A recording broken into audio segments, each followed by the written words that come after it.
Hello student, welcome in BSc third year zoology class.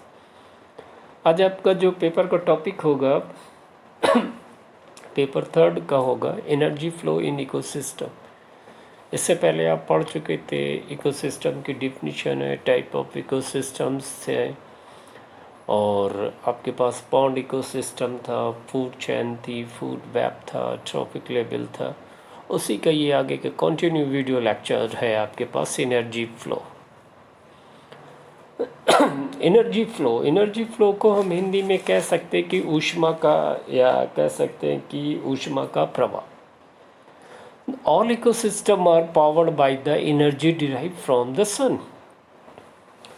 जो भी ecosystem है, जितने भी इकोसिस्टम है अर्थ पे, उन सभी इकोसिस्टम को जो एनर्जी प्रोवाइड कराई जा रही है या एनर्जी जो मिल रही है, वो किससे मिल रही है? सन से। क्योंकि हम कहते हैं सूर्य ही इस इकोसिस्टम का प्रथम और अंतिम ऊर्जा का स्रोत है। क्लियर हो गया? मतलब कि जो सूर्य है वही इकोसिस्टम का ऊर्जा का स्रोत है। उसी के ही थ्रू जितने भी इकोसिस्टम में है प्रोड्यूसर्स होंगे, उन सभी प्रोड्यूसर्स को जो एनर्जी मिल रही है वो एनर्जी मिल रही है किसके द्वारा? सन से। या ये हम कह सकते हैं कि जो इकोसिस्टम में एनर्जी जो प्रवेश करती है वो प्रवेश करती है किसके द्वारा प्रवेश करती है?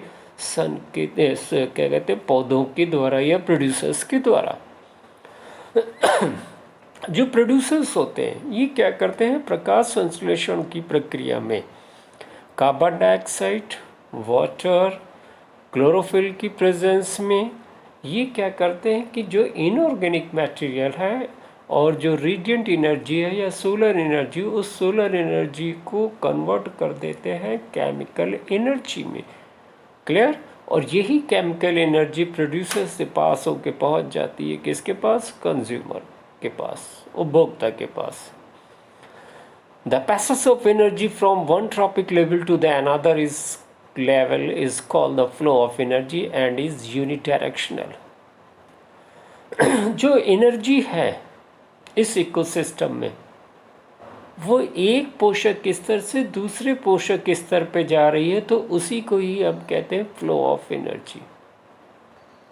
मतलब एक फूड चेन से जा रही है, फूड चेन में एक फूड चेन उससे उसके दूसरे ट्रॉपिक लेवल पे, तीसरे ट्रॉपिक लेवल पे जा रही है यहाँ पर, तो उसी को तो हमने फ्लो ऑफ एनर्जी कह दिया। जो एनर्जी का फ्लो हो रहा है बेटा वो हमेशा होता है, कैसे होता है? यूनी डायरेक्शनल होता है, एक दिशी होता है। जो फ्लो ऑफ एनर्जी है वो हमेशा क्या होते हैं? थर्मोडायनेमिक्स के दो रूल होते हैं। हिंदी में कहते हैं ऊष्मगतिकी कहते हैं। ऊष्मगतिकी के दो नियम होते हैं, उन्हीं के आधार पर क्या हो रही है? ऊष्मा स्थानांतरित हो रही है। कह रहे हैं कि पूरे इस इकोसिस्टम में ट्रांसफ़र हो रही है। यहाँ पर कह सकते हैं कि नहीं? मतलब कि पारिस्थितिकी तंत्र में जो ऊर्जा का प्रवेश हो रहा है, जो रूपांतरण हो रहा है और तथा विसरण हो रहा है, वो लॉ ऑफ थर्मोडायनेमिक्स के अनुसार ही हो रहा है यहाँ पर। और मतलब कि कह सकते हैं कि जो पहला रूल है यहाँ पर जो पहला रूल कहता है energy can not be created और या डिस्ट्रॉय, मीन्स इस नियम के अनुसार देखें तो अगर हम थर्मोडायनेमिक्स में कहें कि ऊर्जा ना तो उत्पन्न की जा सकती और ना ही इसे नष्ट की जा सकती। यद्यपि ऊर्जा को एक रूप से दूसरे रूप में हम परिवर्तित किया जा सकता है। क्लियर हो गया? मीन्स ऊर्जा ना तो उत्पन्न करी जाती है ना ही नष्ट करी जा सकती। ऊर्जा को एक रूप से दूसरे रूप में परिवर्तित किया जा सकता है। अरे समझने कि उसको आवश्यकता अनुसार दूसरे पे आपने चेंज कर दिया। यहाँ पर सेकंड रूल कहता है as energy is transform from one level to the another it is a dynergy unit which is dispersed in the form of heat, excretion, etc. मतलब इस नियम के अनुसार कह सकते हैं कि ऊर्जा के रूपांतरण की क्रिया में कुछ ऊर्जा परिवर्तित रूप से तंत्र में परिक्षेपित अवस्था में विस्तृत हो जाती है। भाई अगर हम देखें तो इस सृष्टि में ऊर्जा के अनेक रूप हैं। जैसे आपके पास है नीचे दिया हुआ रेडिएंट एनर्जी है, केमिकल बॉन्ड एनर्जी है, और क्या हीट एनर्जी। अरे तो इनके निम्न कोटिकरण से अंत में ये क्या होता है, ताप के रूप में ऊर्जा वातावरण में क्या हो जाती है, विस्तृत हो जाती है। तो यहाँ पर जो ऊर्जा विस्तृत हो रही है वो विस्तृत हो रही है किस फॉर्म पे बेटा, वो हीट के फॉर्म पे या एक्सक्रीशंस के फॉर्म पे। तो कह सकते कि ऊर्जा तीन रूप में है, रेडिएंट एनर्जी है, विकिरण ऊर्जा या रासायनिक ऊर्जा है, या हीट एनर्जी है यहाँ पर। अब कहते हैं कि जो इफिशिएंसी ऑफ एनर्जी फ्लो है, जो क्षमता होती है एफिशिएंसी एनर्जी फ्लो का इकोसिस्टम में, वो डिपेंड करती है इन फॉलोइंग पॉइंट्स पे। पहली चीज़, efficiency of producer in absorbing the solar energy and converting it into chemical energy. मतलब ये कहता है कि जो भाई सोलर एनर्जी को कौन एब्जॉर्ब कर रहा है, प्रोड्यूसर एब्जॉर्ब कर रहा है। यहाँ पर जितना ज़्यादा सोलर एनर्जी को एब्जॉर्ब करने की इफिशिएंसी होगी उतना ही ज़्यादा वो केमिकल एनर्जी को स्टोर करेंगे या केमिकल एनर्जी का फॉर्मेशंस करेंगे। क्लियर हो गया? मतलब better energy, better absorbing solar energy यहाँ पर and convert into the chemical energy. Number second कहता है कि the proper use of chemical energy by the primary, secondary and tertiary consumer. जो वो केमिकल एनर्जी है प्रोड्यूसर से मिली है वो जाएगी किस में, उसका यूज़ करेगा, प्राथमिक करेगा, सेकेंडरी करेगा और तृतीयक उपभोक्ता। और जो इकोसिस्टम में जो एनर्जी होती है वो प्रेजेंट होती है, किस फॉर्म में प्रेजेंट होती है, फूड के फॉर्म में। और ये कंज्यूमर की क्षमता होती है कि वो उसका स्वांगीकरण करता है। यहाँ पर means present in the form of the food, the efficiency of its assimilation by the consumer. मतलब जो जितनी भी एनर्जी है इकोसिस्टम में जो प्रोड्यूस हुई है या प्रेजेंट है वो किस फॉर्म में है, फूड के फॉर्म में। और इस फूड को यूटिलाइज करने की क्षमता, प्रयोग करने की क्षमता किस में होती, कंज्यूमर में। उसको वो तोड़ता है, ब्रेक डाउन करता है छोटे छोटे मॉलिक्यूल्स में, उसके बाद ये क्या करता है, एसिमिलेशंस करता है, स्वांगीकरण करता है। द लॉस ऑफ एनर्जी, जो एनर्जी का लॉस होगा वो हीट रेस्पिरेशन, हीट का रूप में होगा, किस में, रेस्पिरेशंस के रूप में होगा, जहाँ पे ऑक्सीडेशन ऑफ फूड होगा या एक्सक्रीशंस के थ्रू होगा। Clear? Which is rest lost into the environment, जो एनवायरनमेंट में क्या हो जाएगी, वो लॉस्ट हो जाएगी, नष्ट हो जाएगी, किसके रूप में, रेस्पिरेशंस के रूप में या एक्सक्रीशंस के रूप में। ग्रॉस नेट एनर्जी प्रोड्यूस, उसके बाद जो बचेगी वो क्या हो रही है, ग्रॉस नेट एनर्जी प्रोड्यूस। अब कहते हैं जो सोर्स ऑफ एनर्जी है यहाँ पर, sun is the only source of energy for the all the ecosystem in earth. मैंने जो आपको पहले बताया था, जो इनिशियल रिसेप्शन पॉइंट है या इनिशियल वेलकम पॉइंट है इकोसिस्टम में, वो कौन होता है, प्रोड्यूसर्स होता है। इसीलिए प्रोड्यूसर्स को हम लोग कन्वर्टर भी कह देते हैं, जो सोलर एनर्जी को कन्वर्ट करते हैं किस में, केमिकल एनर्जी में कन्वर्ट करते हैं। एक जो फ्लो ऑफ इंसिडेंट एनर्जी है यहाँ पर, वो देखिए यहाँ पे चार्ट में शो हो रहा है, इंसिडेंट सोलर रेडिएशन। उसके बाद दिया है फोटोसिंथेटिकली एक्टिव रेडिएशंस, जिसे हम लोग बोलते हैं पार। क्लियर? पार क्या होता है, पहली चीज़ आनी चाहिए। पार कहते हैं कि जो लेंथ ऑफ वेव लेंथ है between the 400 to 700 nanometre range, wave band absorbed by the photosynthetic pigment is called the PAR. Clear? मतलब जो प्रकाश की जो वेव लेंथ है, तरंग दैर्घ्य है 400 से लेकर 700 नैनोमीटर की रेंज का जो वेव बैंड है, पौधों के जो क्लोरोफिल है उसको एब्जॉर्ब करते हैं, तो उसी को ही हम कह देते हैं पार। और ये जो पार होता है ये कैसा होता है? लेस देन 50% होता है यहाँ पर, लेस देन 50%। मतलब कि of the incident solar energy, solar radiation less than 50% of the photosynthetically active radiations, less than energy loss is 45 to 49% captured in the photosynthesis। उसको कैप्चर्ड किया गया फोटोसिंथेसिस में, जिसको आपने बोला gross productivity. Clear? Gross productivity. अब आता है यहाँ पर मीनिंग आती है कि ग्रॉस प्रोडक्टिविटी किसे कहते हैं। यहाँ पर ग्रॉस प्रोडक्टिविटी क्या होती है? It is the amount of the organic material synthesized by producer per unit time and per unit area। बात समझ में आई? मीन्स जो पौधे हैं यहाँ पर, क्लियर, वो कार्बनिक पदार्थों का निर्माण करते हैं, तो उसी को ही कह देते हैं हम जीडीपी कह देते हैं, जीपीपी कह देते हैं। किसके द्वारा निर्माण करते हैं? फोटोसिंथेसिस के द्वारा। एक पर यूनिट टाइम पर और एक पर यूनिट एरिया पे यहाँ पर। उसके बाद क्या आता है कि देख रहे होंगे रेस्पिरेटरी लॉस 0.2 से 1%। तो इसकी एनपीपी क्या बची? Net primary productivity. Net primary productivity कैसे निकालते हैं कि NPP is equal to GPP minus R.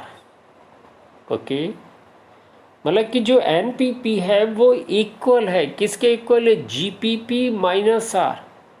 मतलब जो ग्रॉस प्रोडक्टिविटी को रेस्पिरेशन से माइनस कर देंगे, उसके बाद जो निकलता है, आ रहा है, उसी को ही हम एनपीपी कहते हैं, नेट प्राइमरी प्रोडक्टिविटी कहते हैं यहाँ पर। क्लियर? उसी को हम क्या कह देते हैं? नेट प्राइमरी प्रोडक्टिविटी कह देते हैं। मीन्स मेरा कहने का ये तात्पर्य है कि जो प्लांट्स है वो कैप्चर्स कर ले only the 2 to 10% of the PAR. मतलब पार का 2 से 10% कर रहे हैं या 1 से 5% कर रहे हैं इंसिडेंट सोलर रेडिएशन का। किस में? In the synthesis of organic matter. मतलब कार्बनिक पदार्थों के संश्लेषण में केवल ये यूज कर रहे हैं, कैप्चर कर रहे हैं। 2 to 10% है पार का और 1 से है 5% है। किसका है वो? आपके पास इंसिडेंट सोलर रेडिएशंस का। अरे, और रफली 20% क्या कर रहे हैं? ये कंज्यूम कर रहे हैं इन रेस्पिरेशन।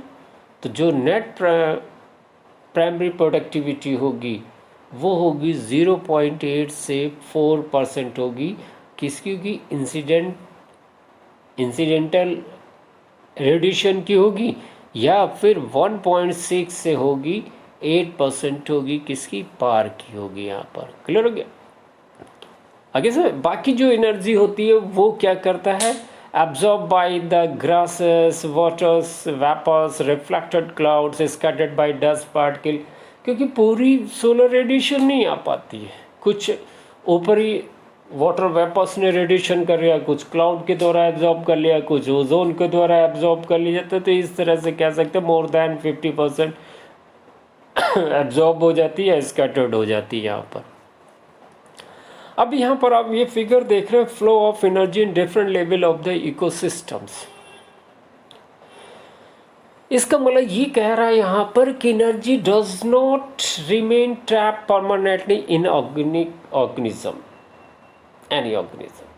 मतलब कि जो एनर्जी है वो कोई परमानेंट नहीं ट्रैप कर रखा है, किसी ने हमेशा के लिए नहीं पकड़ रखा है ऑर्गेनिज्म में।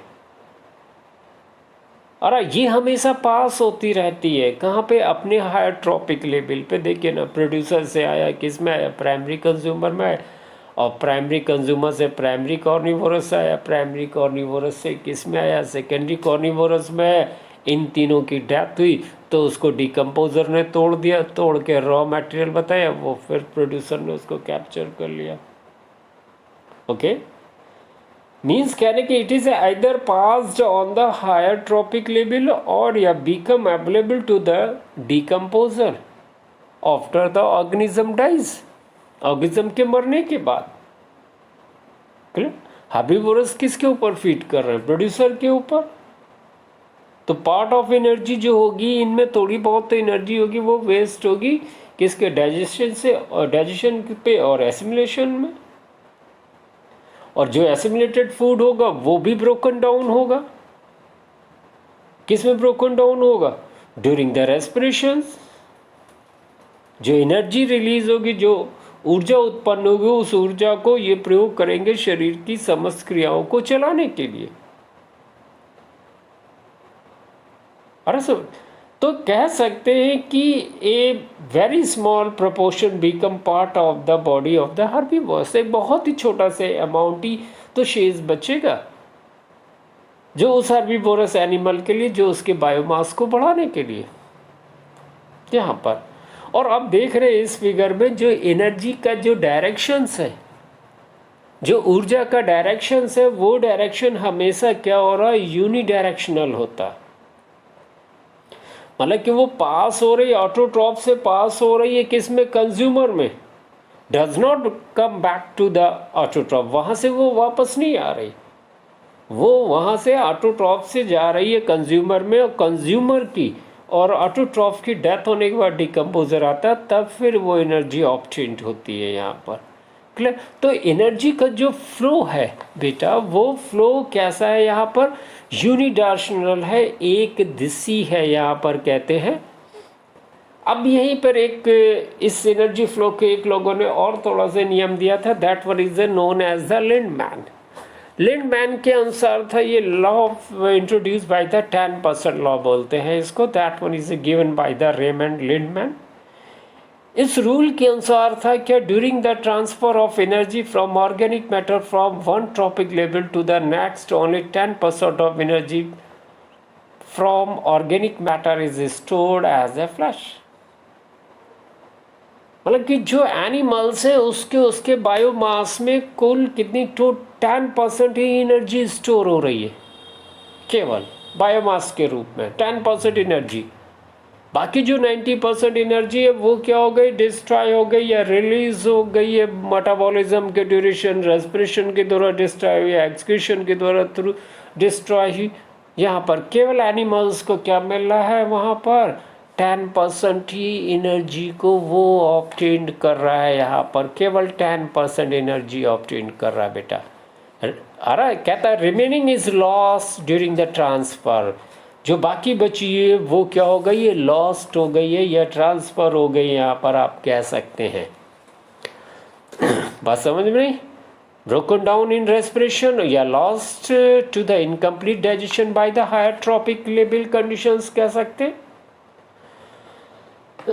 भाई आप कह सकते जो प्रोड्यूसर है उस प्रोड्यूसर के पास 1000 kcal एनर्जी है।